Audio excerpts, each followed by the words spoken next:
This is important right now because you hear this taught a lot. It's taught across colleges. It's taught on campus, and it's taught in the media. It's taught in the entertainment industry.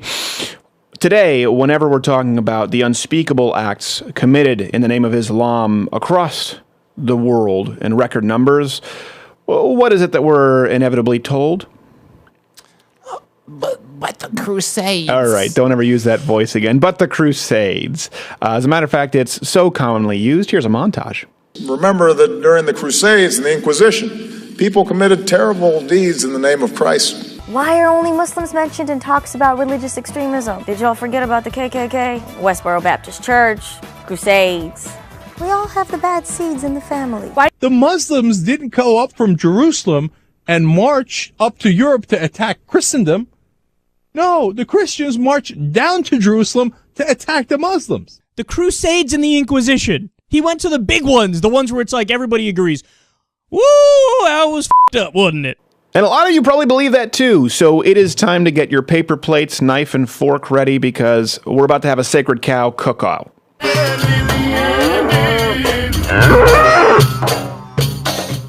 It's a nice little graphic there.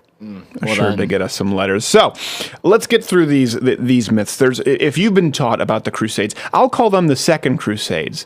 The retaliatory Crusades, I'll explain in a minute because it's important, that they were unprovoked, that it was just Christians running across the globe with pointy hats and swords, killing any and all Muslims they could find, innocent or not, simply because they didn't like their brownness. It couldn't be further from the truth. Now, it's important because this is taught in schools across the country. A lot of people believe this. The fact is that these Crusades, the Second Crusades, they were a response to the First Crusades from Islam, from the Muslim onslaught for hundreds of years. For over 400 years, there was consistent Muslim expansion, aggression, violence. Muslims took Jerusalem in 638 AD. They pillaged Rome in 846 AD. Christian Spain and Portugal in 711 AD. Sounds like a gas station, but it's historical context that you need to know. That's why you tune in. Southern Italy during the 9th century. The Ottoman Turks were advancing into Europe and invading the Byzantine Empire. I think it was 1050, 1060 something AD. The Turks were marching into Asia, Syria, and then the big one, the big reason. So if you look at this map and you can see it expanding, was 1453, the capture, the sacking of Constantinople, which basically put an end to the Christian Byzantine Empire. And here's the thing. I understand military expansion, okay? So I'm not going to condemn the Islamic world for doing this back then, okay? Now, right away, that should change the context to the Crusades because people war and people go back and gain territory and win. But the sheer brutality from Islam, for example, they deliberately desecrated the burial sites of Peter and Paul. Dick move. In 846. Exactly. These are military terms you need not concern yourself with. They would behead people, as we see today. They had methods of torture that were incredibly brutal. The dimitude, meaning they would force non-Muslims to be subservient and pay taxes, and they didn't get to enjoy the same kind of rights as Muslims got to enjoy. Something we don't mention amongst our white guilt, millions, some people estimate higher than 100 million died under the Arab slave trade. We have courses that we're forced to take here in the United States to learn about the evils of slavery that we stopped. Oh, are they teaching those? Anywhere across the Islamic world? Is there Islamic guilt? Is checking your Islamic privilege a thing? So this kind of brutality, this kind of inhumane treatment, and yes, military expansion and cultural expansion is what led to the retaliatory crusades. People like Vlad the Impaler, you've probably heard of. Do you know Vlad the Impaler? Commonly known as Dracula, I believe. Dracula is how he's known. Yeah, Vlad the Impaler was an actual person. Some sucked. Little bit of a sadist. I'll give that to you. Vlad the Impaler became really brutal precisely because he was a prisoner and saw the inhumane treatment, saw the brutality from the Islamic Empire. That's why he's seen as a folk hero to some. Now, I would say he went a little too far the other direction with impaling people and allegedly drinking blood. He found the line. But it's good for him. He found it. You find it and then you dance back. That's what you have to do. They heard the message loud and clear. It's true. He was one of the few people who fought them off. He was using Verizon back then while everyone else was on Sprint. They got the message. He was ahead of his time. Vlad incurred no roaming charges. Like that. I do.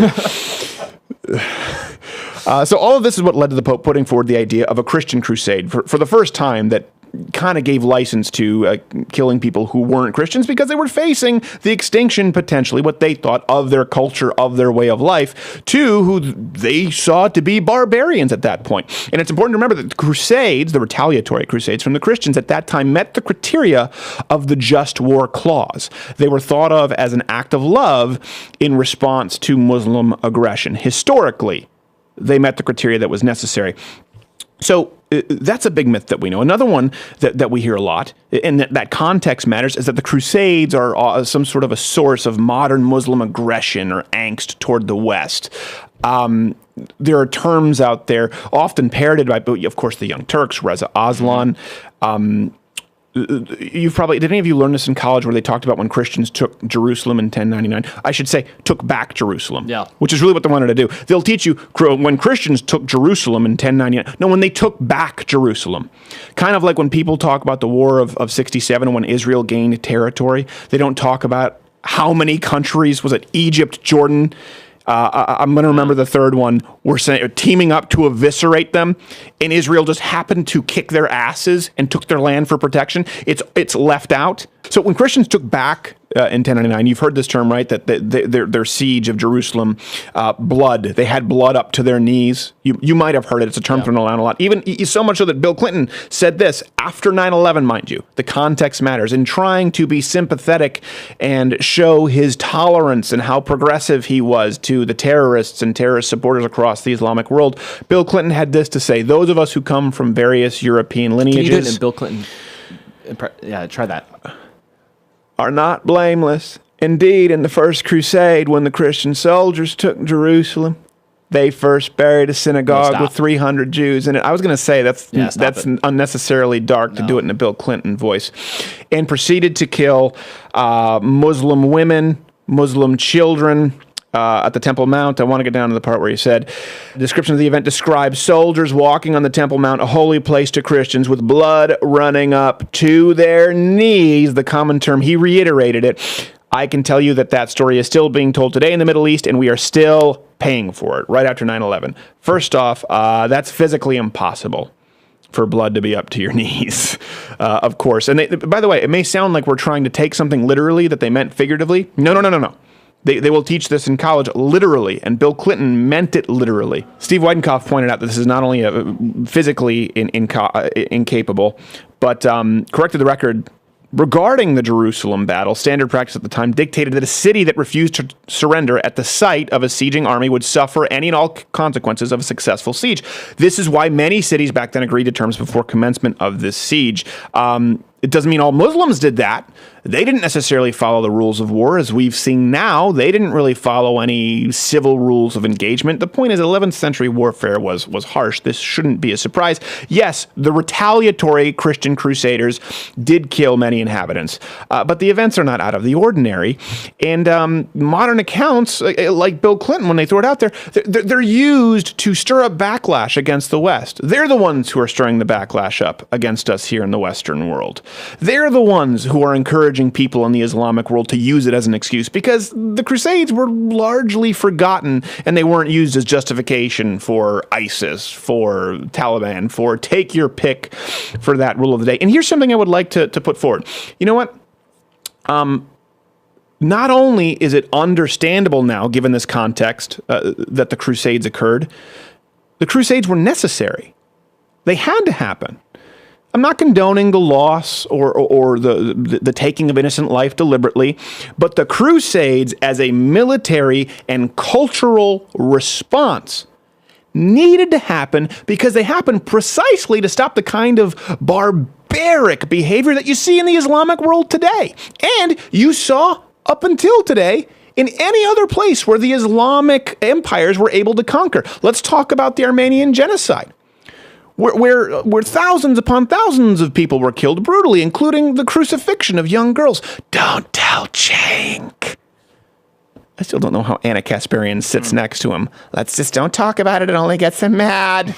In the 1800s, Sunni Muslims killed over 4,000 mostly civilians in the city of Shia, beheading their king. They still behead in the Islamic world. You've seen these headlines. This still occurs all across the Islamic world. I'm not only talking about ISIS, but in places like Saudi Arabia. In some of these places in the Islamic world that actually have modern technology, you would consider them here in the New World, beheadings occur in soccer stadiums as a warm-up act.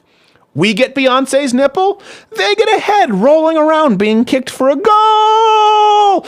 I'm just saying that the reason the Crusades occurred were to stop the kind of behavior that shock you every single day when you read the news from the Islamic world. Because guess what?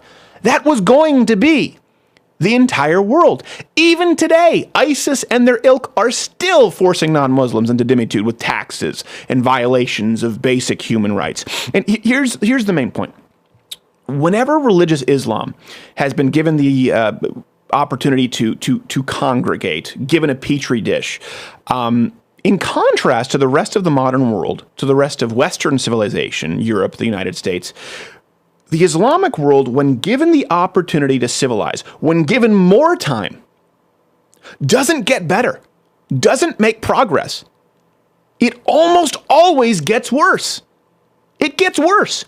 And that's what was happening before the Crusades because of the Islamic Crusades, and that would have occurred across the entire world. It's not one of those issues. Leftists like to act, sometimes they'll use this argument, right, that, well, Christians have come a long way if you go back to the Crusades. They were pretty uncivil, and some members of Islam are just in that, it's like that phase for them where they need to get beyond it. No, Christians before the Crusades did become much more civilized, were advancing into the New World, then because of Islamic onslaught and behavior, they had to get down in the dirt. The Crusades occurred, and they continued to make progress. By contrast, anywhere in the Islamic world where what they expanded into with their Crusades has been allowed to continue, it has gotten worse and darker. And if you're a progressive and you feel the need to appease it,